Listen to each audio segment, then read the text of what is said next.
दोस्तों, उपचुनाव हारने के बाद में ओपी राजभर पूरी तरीके से बौखला गए हैं। उनकी जो बौखलाहट है वो मीडिया में जब इंटरव्यू देते हैं तो सामने आ जाती है। उनका चेहरा का हाव भाव है वो अपने आप बयां कर रहा है कि किस प्रकार से, किस स्थिति से, किस मनोस्थिति से वो गुजर रहे हैं।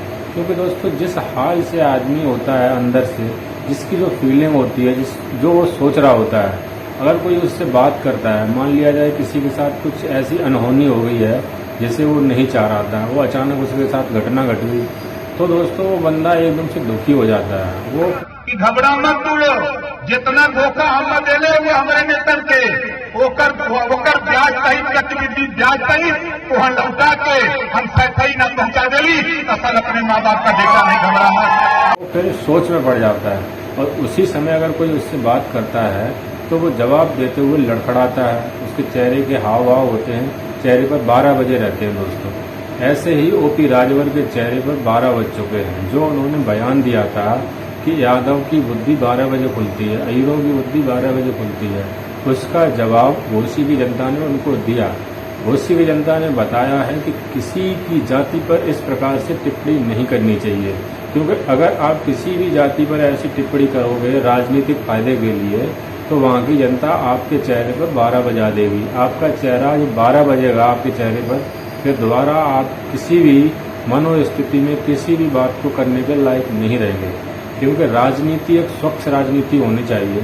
ओपी राजभर ने राजनीति में आकर के जिस प्रकार से कुड़पन फैलाया है, ओपी राजभर ने राजनीति में आकर के जिस प्रकार से एक बोला जाए कि जो फुटपाथ की भाषा होती है, फुटपाथ की भाषा, अमर्यादित भाषा, जो राजनीति में कई सालों से, पिछले 100 सालों से राजनीति में जिस प्रकार से लोग आए हैं और राजनीति में जिस प्रकार की भाषा शैली का इस्तेमाल हुआ है, वो दोस्तों बहुत ही ऐसी निंदनीय भाषा हम नहीं कह सकते हैं। वहाँ लोग बहुत ही सम्मान से बोलते हैं, एक दूसरे के लिए सम्मानजनक शब्दों का इस्तेमाल करते हैं। चाहे भले ही आपकी किसी पार्टी से विचारधारा अलग हो, तो आप उसके लिए ऐसे मीडिया में आकर या फिर किसी मंच से ऐसी भाषा का इस्तेमाल नहीं कर सकते हैं, या किसी एक समाज के लिए जो उसके लिए निराशाजनक हो। ऐसे ओपी राजभर हैं। ओपी राजभर किसी भी पार्टी में जाते हैं तो फिर वो दूसरी पार्टी को इतना भला बुरा कहते हैं जो लोग उनकी फिर निंदा करना शुरू कर देते हैं।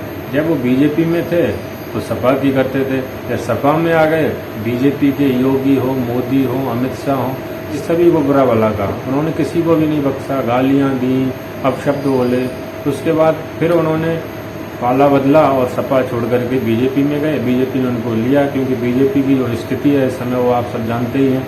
क्योंकि चुनाव हारने के लिए बीजेपी कुछ भी करती है, जिस पर भ्रष्टाचार के आरोप लगाती है उसी को अपने साथ ले लेती है चुनाव जीतने के लिए। जिस पे वो केस करती है वो केस वापस ले लेती है, अपनी टीम में उसे ले लेती है। तो ऐसे ही ओपी राजभर ने भले ही उनको कितना भी भरा बुला कहा हो, कितनी गालियाँ दी हों, लेकिन उन्होंने चुनाव में 2024 में जो उनकी स्थिति होने वाली थी बीजेपी की, उससे बचने के लिए उन्होंने लगा कि ये हमारे बजरंगबली का काम करेंगे, जड़ी बूटी लेके आएंगे और हमें ये जिंदा करेंगे 2024 में उत्तर प्रदेश में। लेकिन ओपी राजभर टाएं फिस हो गए घोसी के उपचुनाव में, क्योंकि आप राजभर समाज से चुनाव जीत नहीं सकते और राजभर समाज भी उनके साथ है नहीं। अगर एक पूरा समाज कोई भी उनके साथ नहीं है तो क्या किसी पार्टी का वजूद रहेगा किसी क्षेत्र में, आप जान सकते हैं दोस्तों। इस प्रकार से उनकी जो स्थिति हुई है, सपा पार्टी के खिलाफ जो उन्होंने बयान दिए उनके नेताओं के खिलाफ, उसका जवाब जनता ने दिया और उनके चेहरे पर 12 बज गए हैं। अब वो मंत्री बने या न बने वो अलग बात है, लेकिन जनता ने उन्हें अस्वीकार कर दिया है, नकार दिया।